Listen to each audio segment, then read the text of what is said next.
The woman rode into Central City, Colorado, on a dusty Tuesday afternoon in June of 1878, sitting astride a magnificent sorrel mare that moved like liquid fire beneath the blazing sun. Zelda Thompson was not the kind of woman Central City was accustomed to seeing, not because she was beautiful, though she was striking in her own unconventional way, but because she carried herself with the kind of confidence that made grown men take a second look and then quickly glance away. Her long, dark hair hung in a thick braid down her back, and she wore riding pants instead of a proper dress, which caused more than a few scandalized gasps from the women sweeping their porches. But Zelda did not care what anyone thought. She had ridden 300 miles from her father's failing ranch near Denver, and she had come to Central City with a single purpose in mind. She needed money, and she needed it fast. Her father lay in bed back home, his leg broken in 3 places from a bad fall during spring roundup, and the doctor's bills were piling up faster than snow in a January blizzard. The ranch hands had left when the money ran out, and her 2 younger brothers were doing their best to keep things running, but at 14 and 16, they were still just boys trying to do men's work. Zelda had heard about Central City and its mining wealth, about the men who struck it rich in the mountains and came down to town with pockets full of gold and nothing to spend it on but whiskey and foolishness. She had also heard that these men loved to gamble on anything and everything, especially horse races. The main street of Central City stretched out before her, lined with false-fronted buildings that housed saloons, mercantiles, a bank, and various other establishments that catered to the miners and cowboys who called this rough town home. Zelda guided her mare, Scarlet, toward the largest saloon she could see, a 2-story structure with a painted sign that read, "The Golden Nugget." She dismounted with practiced grace and tied Scarlet to the hitching post, patting the mare's neck affectionately before stepping up onto the wooden sidewalk. Inside the saloon, the air was thick with tobacco smoke and the smell of unwashed bodies, whiskey, and sawdust. Zelda pushed through the swinging doors and walked directly to the bar, ignoring the sudden hush that fell over the room. The bartender, a portly man with a handlebar mustache and suspicious eyes, stopped polishing his glass to stare at her. "We do not serve women in here, miss," he said gruffly. "I am not here for a drink," Zelda replied, her voice carrying clearly through the room. "I am here to make money, and I figure you gentlemen might be interested in helping me do that." A few chuckles rippled through the crowd. One man, dressed in expensive clothes that marked him as a successful mine owner, stood up from his card game and sauntered over. He was in his 40s, with silver threading through his dark hair and a smile that did not quite reach his eyes. "And how exactly do you plan to take money from us, little lady?" he asked, his tone dripping with condescension. Zelda met his gaze steadily. "I challenge any man here to a horse race. Straight course, 1 mile, winner takes $50. The saloon erupted in laughter. Men slapped their thighs and elbowed each other, grinning at what they clearly thought was an absurd proposition. The mine owner's smile widened. "You want to race against us, on that pretty little mare outside?" "That pretty little mare can outrun anything in this town," Zelda said calmly. "But if you are too afraid to accept my challenge, I understand." That sobered some of the laughter. Western men might be many things, but cowards were not among them, or at least they hated to be called such. The mine owner's smile faded slightly. "I will take that bet," he said. $50. "We race on the road north of town, straight mile, finish line at the old abandoned stamp mill." "Agreed," Zelda said. "When?" "No time like the present. My horse is stabled just down the street." Within 30 minutes, half the town had gathered along the north road to watch the spectacle. Zelda sat on Scarlet, the mare dancing slightly beneath her, eager to run. The mine owner, whose name she had learned was Richard Davenport, sat on a tall black gelding that looked powerful and fast. Money changed hands as men placed their bets, and Zelda noted with some satisfaction that a few of the younger cowboys were betting on her, though she suspected it was more out of hope than any real faith in her abilities. She scanned the crowd as they waited for someone to signal the start, and her eyes caught on a tall cowboy standing slightly apart from the others. He was younger than most of the men present, probably in his mid-20s, with sandy brown hair that curled slightly at his collar and eyes the color of a summer sky. He wore working clothes, the kind that showed he made his living with his hands rather than in an office or mine, and there was something about the way he stood, relaxed but alert, that drew her attention. He was watching her too, but not with the mocking amusement of the others. His expression was thoughtful, almost curious. "You ready, girl?" Davenport called out, breaking her concentration. "Ready when you are," Zelda replied. An older man with a beard down to his chest raised a pistol in the air. "On my shot," he bellowed. 1, 2, 3. The pistol cracked, and Zelda leaned forward, giving Scarlet her head. The mare exploded forward like she had been waiting her whole life for this moment, her hooves throwing up clouds of dust as she stretched into a full gallop. Davenport's gelding was fast, Zelda had to admit, and for the first quarter mile they ran neck and neck. But Zelda had trained Scarlet for speed and endurance, had spent countless hours working with the mare since she was a filly, and she knew exactly what her horse could do. Gradually, steadily, Scarlet began to pull ahead. Zelda could hear Davenport shouting at his gelding, could hear the thunder of hooves behind her, but Scarlet was in her element now, running with a joy that was almost palpable.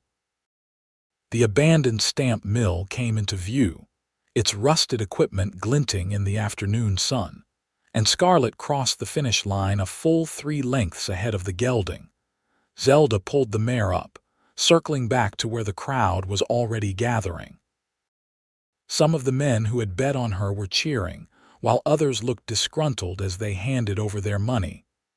Davenport rode up, his face flushed and his expression sour. "Lucky run," he muttered, pulling a $50 gold piece from his pocket and tossing it to her. Zelda caught it deftly. "Skill, not luck. Anyone else want to try?" Over the next hour, she raced 4 more men, winning each time. Scarlet never even seemed tired, though Zelda made sure to give the mare breaks between races, walking her to cool her down and offering her water from a nearby trough. By the time the sun began to sink toward the mountains, Zelda had won nearly $300, more than enough to pay the doctor and keep the ranch afloat for a few more months. She was preparing to mount Scarlet and head to the hotel for the night when the tall cowboy she had noticed earlier approached. Up close, he was even more striking, with a strong jaw, a straight nose, and those remarkable blue eyes that seemed to see right through her bravado to the desperation underneath.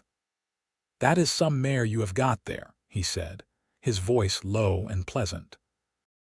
"Thank you," Zelda replied, suddenly feeling self-conscious in a way she had not all afternoon. "I was wondering if you might accept one more challenge," he continued. "Same terms, $50. Zelda hesitated. Scarlet had run 5 races already, and while the mare was in excellent condition, Zelda did not want to push her too hard. On the other hand, $50 more would give them an even better cushion, and something about this cowboy made her want to prove herself to him specifically, though she could not have said why. "What is your name?" she asked. He smiled, and it transformed his face from merely handsome to absolutely devastating. "My name is Fletcher Carson. And yours?" "Zelda Thompson," she said, extending her hand. He shook it, his grip firm but not crushing, his hand rough with calluses that spoke of hard work. "Well, Miss Thompson, what do you say? One more race." "All right," Zelda agreed. "One more." They rode back to the starting point, and Zelda could feel that Scarlet was beginning to tire, though the mare would never show it. This race would have to be different. She would need to pace Scarlet more carefully. Let the mare conserve her energy for a strong finish rather than leading the whole way. Fletcher rode a tall bay stallion with intelligent eyes and a deep chest. The horse looked like it had stamina and speed to spare, and Zelda felt a flutter of doubt. Maybe this had been a mistake. The same bearded man raised his pistol again, and when the shot rang out, Zelda held Scarlet back slightly, letting Fletcher and his bay take the lead. She could feel the mare wanting to run, wanting to compete, but she kept a firm hand on the reins, pacing her carefully. They stayed a length behind for the first half-mile, and Zelda could see Fletcher glancing back at her, his expression unreadable. Then, at the three-quarter mark, Zelda loosened her grip and gave Scarlet the signal to run.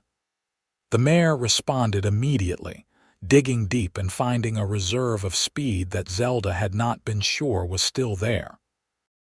They began to close the gap, inch by inch, and Zelda leaned low over Scarlet's neck, whispering encouragement. But something strange happened. As they drew even with Fletcher's bay, Zelda saw Fletcher glance over at her, and instead of urging his horse faster, he seemed to ease back slightly. It was subtle, barely noticeable, but Zelda had been around horses and riders her whole life, and she knew what she saw. Fletcher was letting her win. Scarlet crossed the finish line half a length ahead, and Zelda pulled her up, confusion and anger warring in her chest. She wheeled Scarlet around and rode back to where Fletcher was dismounting, the crowd once again cheering and exchanging money. She slid off Scarlet and marched right up to Fletcher, her eyes blazing. "You let me win," she said, keeping her voice low so only he could hear. Fletcher looked at her, and there was no mockery in his expression, no condescension. "Your horse ran a good race," he said simply. "Do not play games with me, Fletcher Carson. I saw what you did." "Why?" He was quiet for a moment, studying her face. Then he smiled that devastating smile again. "Because I watched you race 5 times this afternoon, and I could see that your mare was getting tired. Because I could see that you need that money for something important. And because I wanted to know your name, and I figured you would not give me the time of day if you thought I had beaten you." Zelda did not know whether to be furious or flattered. "You had no right to do that." "Maybe not," Fletcher agreed. He reached into his pocket and pulled out a $50 gold piece. "But the bet stands. You won, fair or not." Zelda stared at the money, then at him. She should take it. She needed it, but her pride was stinging, and she felt like she had been patronized even if his intentions had been good. "Keep your money," she said stiffly. "I do not want charity." "It is not charity," Fletcher said. "You rode well. Your horse is magnificent. You won 5 legitimate races before this one. I am just a fool cowboy who wanted an excuse to talk to you." Despite herself, Zelda felt her anger beginning to fade. There was something disarming about his honesty, about the way he was looking at her like she was the most interesting thing he had seen in years. "Why?" she asked finally. "Why what?" "Why did you want to talk to me?" Fletcher laughed, a warm sound that made something flutter in Zelda's chest. "Because I have never seen a woman ride like you. Because you walked into that saloon like you owned the place and challenged every man there without a hint of fear. Because when you race, you look like you and your horse are one creature, and it is the most beautiful thing I have ever seen." Zelda felt heat rise in her cheeks.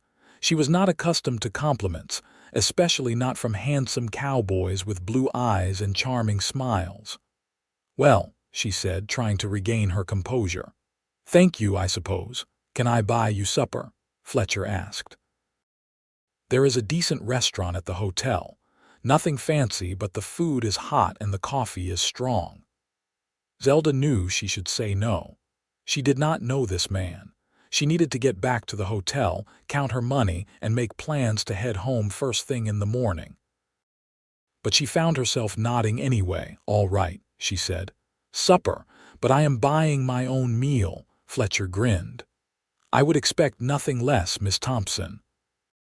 They walked their horses to the livery stable together, and Zelda made sure Scarlet was properly cooled down, brushed, and fed before she would even think about leaving. Fletcher did the same with his bay, whose name she learned was Ranger, and she noticed that he was gentle and attentive with the horse, which spoke well of his character. A man who treated his animals well was usually a good man, her father had always said. The hotel restaurant was indeed nothing fancy, just a simple room with a dozen tables and a menu that offered steak, chicken, or stew. Zelda ordered the steak, suddenly ravenous, and Fletcher did the same. They sat across from each other, and for a moment there was an awkward silence as they both tried to figure out what to say. "So," Fletcher began, "what brings you to Central City? Besides winning money off unsuspecting miners and cowboys?" Zelda smiled slightly. "My father is hurt. We need money for the doctor and to keep our ranch going until he can work again." Fletcher's expression sobered. "I am sorry to hear that. What happened?" "Bad fall during roundup. Broke his leg badly. He will recover, but it will take time and we cannot afford time." "Where is your ranch?" "Near Denver. 300 miles from here, give or take." Fletcher let out a low whistle. "You rode 300 miles alone. I can take care of myself," Zelda said defensively. "I do not doubt that for a second," Fletcher said. "I just think it is impressive and brave." The food arrived, and they ate in companionable silence for a few minutes. Zelda found herself stealing glances at Fletcher, noticing the way his hair fell across his forehead, the strong line of his jaw, the way his hands moved with easy confidence. She forced herself to look away to focus on her food. She did not have time for this, for whatever this flutter in her chest was. She needed to get home. "What about you?" she asked, more to distract herself than anything. "What is your story, Fletcher Carson?" Fletcher set down his fork and leaned back in his chair. "Not much to tell. I work on a ranch about 10 miles outside of town. Been there for 3 years now, saving up to buy my own place someday. I am good with horses, better with cattle, and I can fix just about anything with a hammer and some wire." "No family." Something flickered across Fletcher's face, a shadow of old pain. "My parents died when I was 17. Cholera. I have been on my own since then." "I am sorry," Zelda said softly. "It was a long time ago," Fletcher said, but she could tell it still hurt. "What about you? Brothers, sisters?" "2 younger brothers. They are keeping the ranch going while I am gone, or trying to. They are good boys, but they are still young." "And your mother?" "Died when I was 10. It has just been my father and us 3 ever since." They talked through the rest of the meal, and Zelda found herself relaxing in a way she had not in months, maybe years. Fletcher was easy to talk to, quick to laugh, and genuinely interested in what she had to say. He did not talk down to her or treat her like she was fragile. He treated her like an equal, and that was rarer than gold in Zelda's experience. When the meal was over and they stepped out into the cool evening air, Zelda felt a strange reluctance to say goodbye, but she knew she had to. Tomorrow she would be gone, back to Denver and her responsibilities, and Fletcher Carson would just be a pleasant memory of one evening in a mining town. "Thank you for supper," she said, turning to face him. "And for the race, even if you did cheat." Fletcher laughed.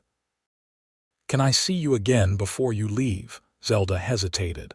"I am heading out at first light. I need to get back. Then let me see you off. I will bring you breakfast." "You do not have to do that." "I know I do not have to. I want to." Zelda looked up at him, at those blue eyes that seemed to see right into her soul, and found herself nodding. "All right, breakfast at dawn." Fletcher's smile could have lit up the entire town. "I will be here." Zelda lay in her hotel bed that night, staring at the ceiling and trying not to think about Fletcher Carson's smile or the way her heart had raced when he said goodbye. She was being foolish. She had known the man for all of a few hours. But there was something about him, something that made her feel like she had known him for years, like he was someone she could trust with her secrets and her fears. She finally fell asleep sometime after midnight, and when she woke to the sound of roosters crowing at dawn, she found herself dressing quickly, braiding her hair with more care than usual, and checking her reflection in the small mirror above the wash basin. She told herself it did not matter what she looked like, that this was just breakfast with a man she would probably never see again, but she pinched her cheeks to bring some color to them anyway. Fletcher was waiting outside the hotel when she came down, holding a basket that smelled like fresh bread and bacon. His face lit up when he saw her, and Zelda felt that flutter in her chest again. "Good morning," he said. "I brought enough for both of us." They sat on a bench outside the hotel and ate together as the town slowly woke around them. The food was simple but delicious, and Zelda savored every bite, knowing that once she was back on the road, it would be jerky and hardtack until she made it home. "I have been thinking," Fletcher said as they finished eating, "about what you said last night, about your ranch and your father." "What about it? I could help you." Zelda looked at him sharply. "I do not need charity." "It would not be charity," Fletcher said. "I am due some time off from the ranch. I have been working straight for 3 years without a break. I could ride back with you, help your brothers get things in order, maybe stay for a few weeks until your father is back on his feet." "Why would you do that?" Fletcher met her eyes. "Because I want to help you. Because I know what it is like to lose everything and have to fight to get back on your feet. And because I would like to get to know you better, Zelda Thompson. And I figure you are not going to stick around Central City long enough for me to do that here." Zelda's first instinct was to refuse. She did not need help, and she certainly did not need some cowboy she had just met riding 300 miles with her out of some misplaced sense of chivalry. But as she opened her mouth to say no, she thought about her father lying in bed, about her brothers working themselves to exhaustion, about all the work that needed to be done before winter came. She thought about how much easier it would be with an experienced ranch hand helping out, someone who actually knew what he was doing. And if she was being completely honest with herself, she thought about what it would be like to spend more time with Fletcher, to have the chance to figure out if this feeling in her chest was just a passing attraction or something more. "All right," she said finally. "But I pay you fair wages for your work, and if you slow me down, I am leaving you behind." Fletcher grinned. "I would not have it any other way." They left Central City an hour later, after Fletcher had ridden out to the ranch, where he worked to explain the situation to his boss and collect his things. The ranch owner, a gruff but fair man named Samuel Crawford, had been understanding and even gave Fletcher a month's pay in advance, telling him that he had a job waiting for him when he got back. The ride back to Denver was long and hard, but Zelda found that Fletcher was true to his word. He never complained, never slowed her down, and proved to be excellent company during the long hours in the saddle. They talked about everything and nothing, sharing stories from their childhoods, their dreams for the future, their fears and hopes. Zelda learned that Fletcher wanted to have his own ranch someday, a place where he could raise horses and cattle and build something lasting. Fletcher learned that Zelda had once dreamed of going to San Francisco and seeing the ocean, though she figured that dream would never come true now. They camped under the stars at night, And Fletcher was always a perfect gentleman, setting up his bedroll on the opposite side of the fire and never making her feel uncomfortable. But sometimes Zelda would catch him looking at her with an expression that made her pulse quicken, and she found herself wondering what it would be like if he kissed her, if he held her in his arms. She pushed those thoughts away. There would be time to figure out whatever this was between them once they got to the ranch and got her father back on his feet. They arrived at the Thompson ranch on a blazing hot afternoon in late June, and Zelda's heart clenched at the sight of it. The place looked worse than when she had left, with fences that needed mending, a barn door hanging crooked on its hinges, and weeds growing in her mother's old vegetable garden. Her brothers, Daniel and Thomas, came running out of the house when they heard the horses, their faces lighting up with relief.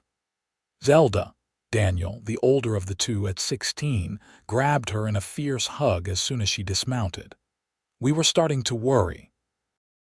"I am fine," Zelda assured him, hugging him back. "How is father?" "Better," Thomas said, hanging back shyly. "The doctor came yesterday and said the bones are setting well. He just needs to stay off it for a few more weeks." Zelda's eyes burned with sudden tears, but she blinked them back. "Good. That is good." Both boys were staring at Fletcher with open curiosity. Zelda cleared her throat. "This is Fletcher Carson. He is going to help us out for a few weeks, get things back in order.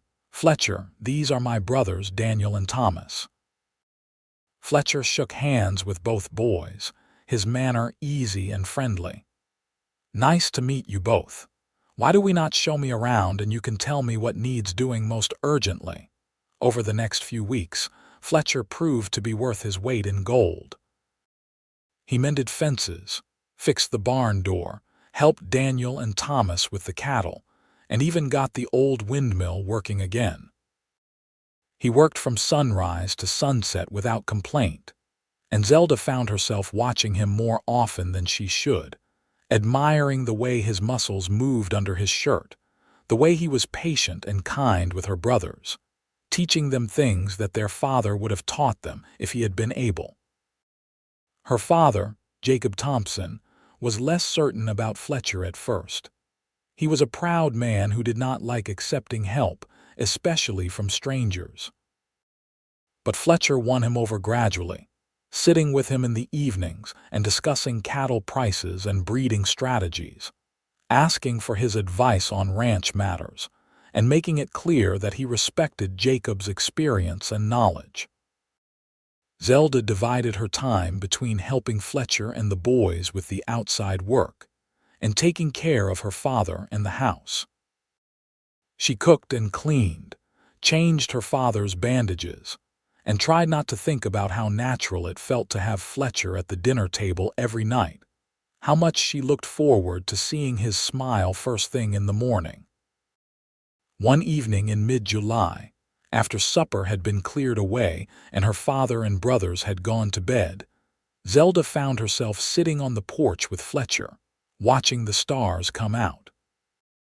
It had become their routine, these quiet moments at the end of the day, and Zelda treasured them more than she wanted to admit. "Your father is doing well," Fletcher said. "I think he will be back on his feet within a few weeks." "Thanks to you," Zelda said. "We could not have managed without your help, Fletcher." "I think you could have managed just fine," Fletcher said. "You are one of the strongest people I have ever met, Zelda, but I am glad I could help." They sat in comfortable silence for a while, and then Fletcher cleared his throat. "I have been thinking about what happens when your father recovers." Zelda's stomach tightened. She had been trying not to think about that, about the day when Fletcher would have to leave and go back to Central City. "What about it?" "Well, I have saved up a fair amount of money over the years, and Samuel said he would give me a good recommendation. I have been looking at land in this area, and there are a few parcels for sale not too far from here." Zelda's heart began to beat faster. "You are thinking of staying?" Fletcher turned to look at her, and even in the dim light from the house, she could see the intensity in his eyes. That depends. On what? On whether you think you might want me around, not just as a hired hand or a neighbor, but as something more. Zelda's breath caught. She had known this moment was coming, had felt it building between them for weeks, but now that it was here she did not know what to say. Fletcher continued, his voice low and earnest. I know we have only known each other for a short time, and I know you do not need anyone to take care of you. But I have fallen in love with you, Zelda Thompson. I love your strength and your courage and your spirit. I love the way you ride like the wind and face down a room full of men without blinking. I love the way you take care of your family and the way you laugh when you think no one is listening. And I would be honored if you would give me a chance to court you properly, to see if maybe you might feel the same way about me. Zelda felt tears prickling her eyes, but these were different from the tears she had cried in fear and frustration over the past months. These were tears of joy, of relief, of hope. I do feel the same way, she whispered. I think I have since that first race when you looked at me like I was something remarkable instead of something strange. I love you too, Fletcher Carson. Fletcher's smile was like the sun breaking through clouds. He reached out and took her hand, his thumb stroking gently across her knuckles. Then I guess I better start looking at that land seriously. I guess you better, Zelda agreed, smiling through her tears. Fletcher leaned in slowly, giving her time to pull away if she wanted to, but Zelda did not want to pull away. She wanted this more than she had wanted anything in a long time.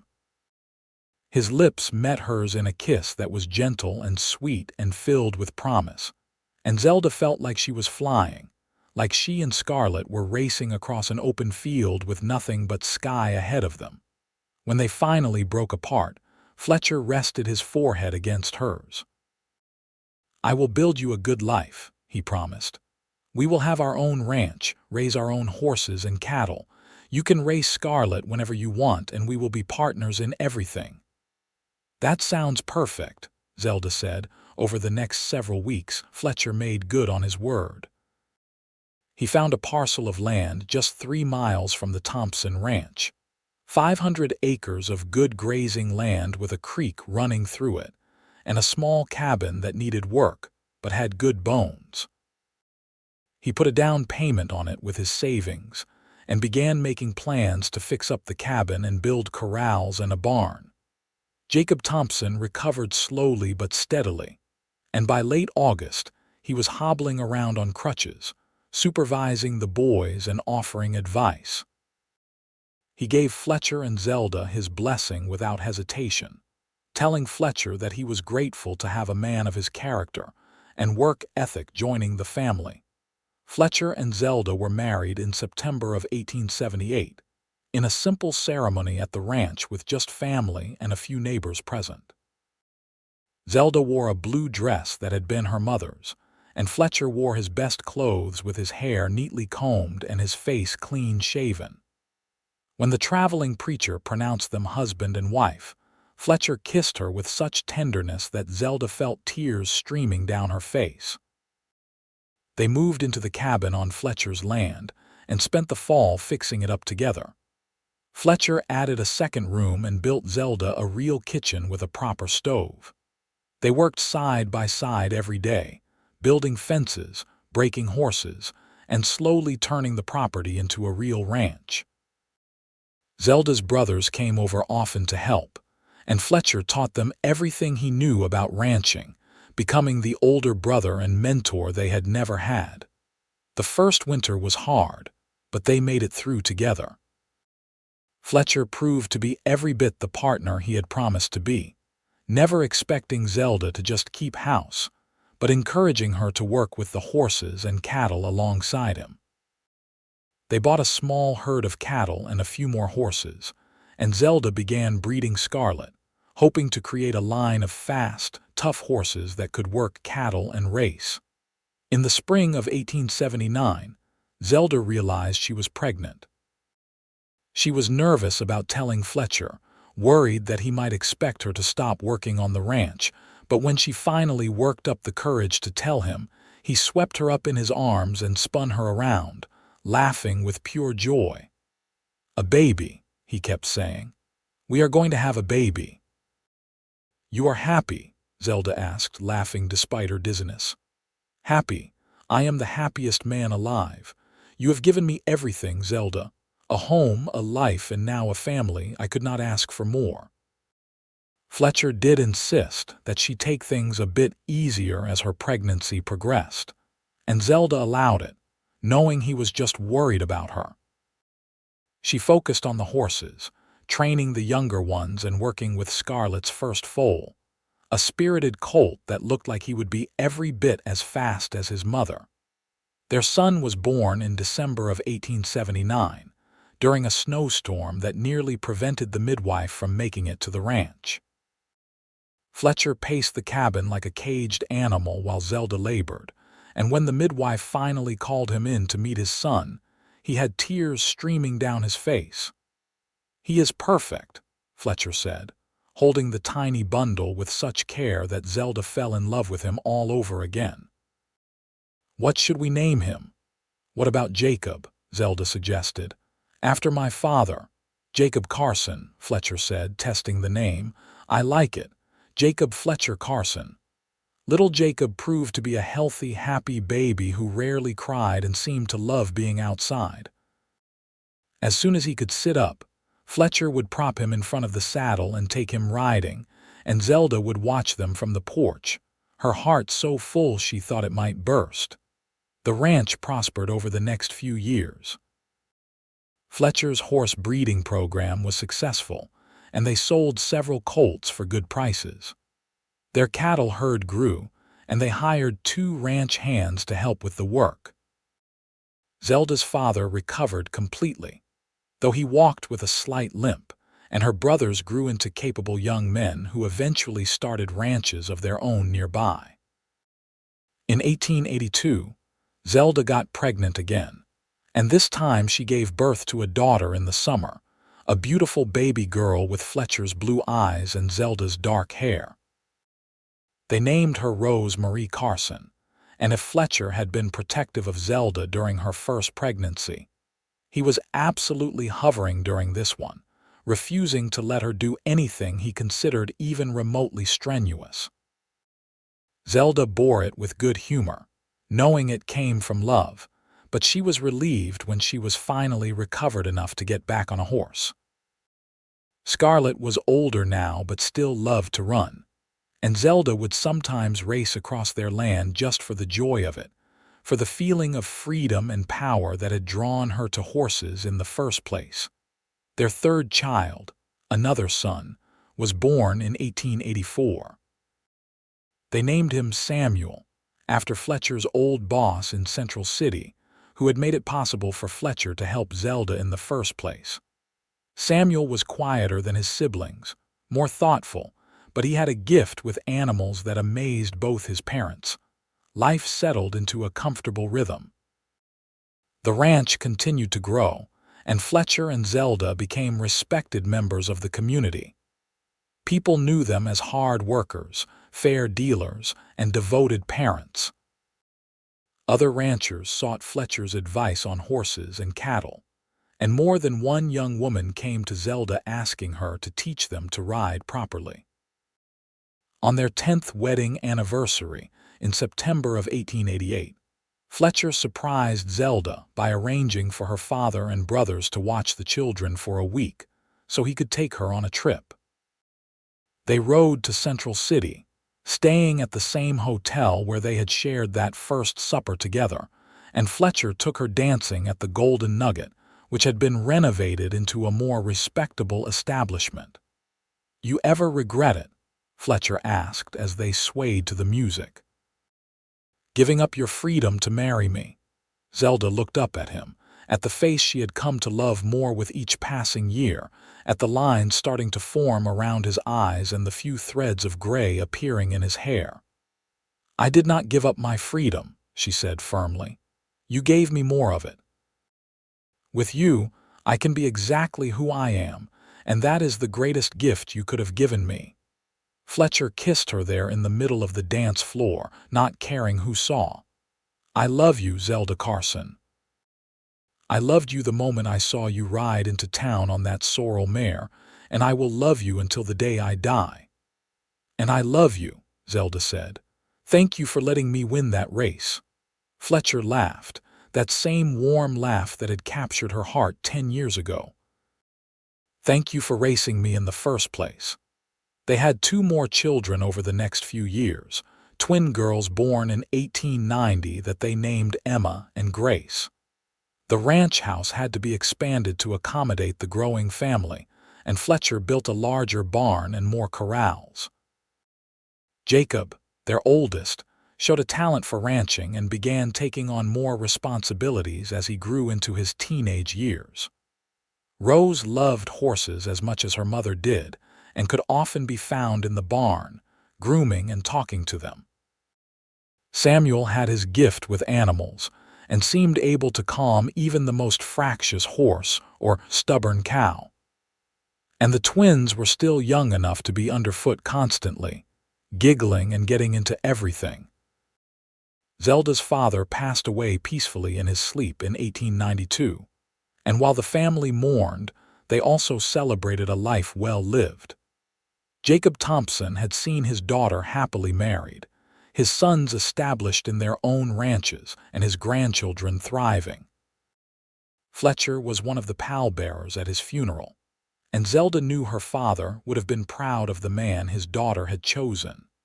As the century drew to a close, Fletcher and Zelda found themselves grandparents, as Daniel's daughter gave birth to a healthy baby boy in 1898. They were in their early 40s now, still active and working the ranch, but starting to let Jacob and some of the younger hands take on more of the heavy labor. One evening in the summer of 1899, Fletcher and Zelda sat on the porch of their ranch house, watching the sun set over the mountains. Their children were scattered around the property, some working in the barn, others playing in the yard. From somewhere nearby they could hear Rose singing to the horses, her voice clear and sweet. "Did you ever think it would turn out like this?" Zelda asked, reaching for Fletcher's hand. "When you let me win that race 21 years ago," Fletcher squeezed her hand gently. "I hoped it might," he admitted. "I hoped that if I was lucky and played my cards right, I might have a chance with the most amazing woman I had ever met. But this—" He gestured at the ranch, at their children, at the life they had built together. "This is better than anything I could have imagined. We should race again sometime," Zelda said, a mischievous glint in her eye. "For old time's sake, see if you are still willing to let me win." Fletcher threw back his head and laughed. "Zelda, my love, I have never needed to let you win at anything. You have been beating me fair and square since the day we met, and I would not have it any other way." As the sun dipped below the mountains, and the first stars appeared in the darkening sky, Zelda leaned against Fletcher's shoulder, feeling the steady beat of his heart and the warmth of his arm around her.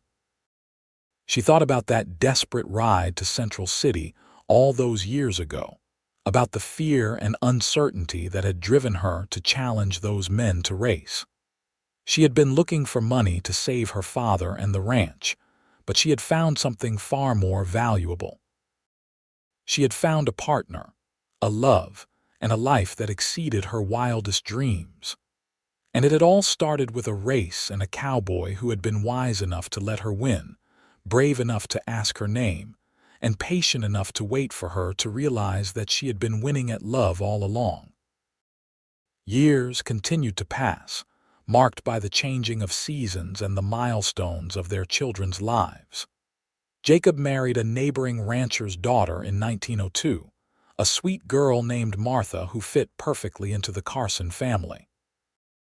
They built their own house on the far end of the property, and Fletcher deeded them a portion of the land to start their own operation. Rose married a horse trader from Denver in 1904, a young man named William who appreciated her skill with horses and supported her desire to continue breeding and racing. Samuel chose to stay at the main ranch, content to work with his father and eventually take over the operation. The twins, Emma and Grace, were as different as night and day despite being identical in appearance. Emma was wild and adventurous like her mother, while Grace was gentler and more domestic. But both were loved fiercely by their parents, and both found their own paths in life. Emma eventually becoming a teacher in town and Grace marrying a shopkeeper and having 4 children of her own. Through it all, Fletcher and Zelda remained each other's constant, their love deepening with every passing year. They weathered droughts and harsh winters, celebrated births and mourned losses, built up the ranch and passed it down to the next generation. They grew old together, their hair turning gray and their bodies slowing down, but their spirits remained as young as they had been that day in Central City. In 1915, when Zelda was 58 and Fletcher was 61, they celebrated their 37th wedding anniversary. Their children and grandchildren gathered at the ranch for a big party, 3 generations of Carsons filling the house and yard with laughter and love.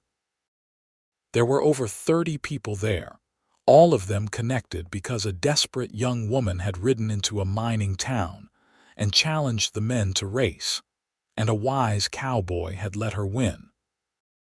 As the party wound down and the family began to head home, Fletcher and Zelda found themselves alone on the porch once more, just as they had been so many evenings over the years. Scarlett had long since passed away, dying peacefully of old age in 1895, but her descendants filled the Carson corrals, a living legacy of the mare that had started it all. Ranger, Fletcher's bay stallion, had also gone to his rest years ago, but his bloodline continued in the ranch's horses.